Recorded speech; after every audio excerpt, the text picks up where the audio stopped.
ఇది అసెంబ్లీ ఎన్నికల్లో 151 సీట్లు ప్లస్ 152 సీట్లు అనేది ఎవరు ఊహించండి. జగన్మోహన్ రెడ్డి కూడా ఊహించండి. భారీ గెలుపు, భారీ విజయం. అంత పెద్ద భారీ విజయం అండ్ ఎంపీ సీట్లు వచ్చిన తర్వాత ఒక మనిషి ఒక ట్రాన్స్లోకి వెళ్ళిపోతాడు.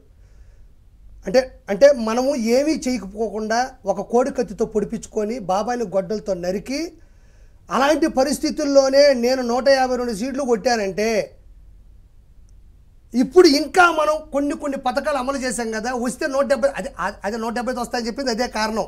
మళ్ళీ 151 వస్తాయని చెప్పడానికి రీజన్ ఏంటంటే ఈ మధ్యలో వచ్చినటువంటి వ్యతిరేకత. అంటే ఆ ట్రాన్స్లో ఉన్నారు.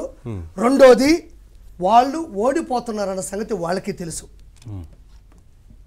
లోపల క్యాన్సర్ లాగా లోపల తినుకుంటూ చర్మాన్ని తినుకుంటూ కణాలని అంటే దాన్ని ఏమంటారు మన యాంటీబయోటిక్ పూర్తిగా చచ్చిపోయింది. వాళ్ళలో చచ్చిపోతున్న సంగతి వాళ్ళకి పూర్తిగా వాళ్ళకి సీట్లు తక్కువ వస్తే ఓడిపోతున్న సంగతి వాళ్ళకి తెలుసు.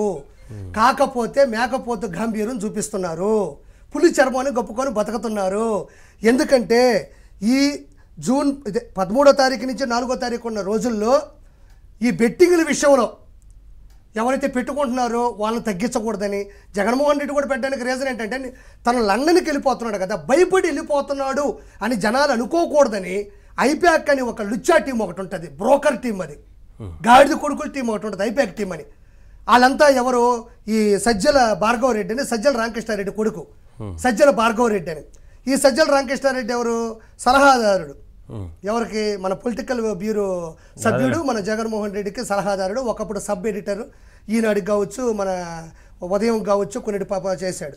అతను కొడుక్కి ఇచ్చారు. మనోడు చేసే పని ఏంటంటే కొన్ని వందల ఫ్యాన్ పేజీలు అంటే ఫేస్బుక్ పేజీలు క్రియేట్ చేసి నాలాంటోడు నీలాంటోడు మాట్లాడుతూ వాళ్ళ అక్కా చెల్లెలు బట్టలు తీసినట్టుగా ఫోటోలు క్రియేట్ చేయడం, వాళ్ళ మీద దుర్భాషలాడుతూ కామెంట్లు పెట్టడం, వాళ్ళని నీచాతినీచంగా చిత్రీకరించడం, ఫోన్లు చేసి వాళ్ళని బాగా స్ట్రెస్కి గురయ్యేలా చేయడం మనోడు చేసే సోషల్ మీడియా ఇదంతా మన సజ్జల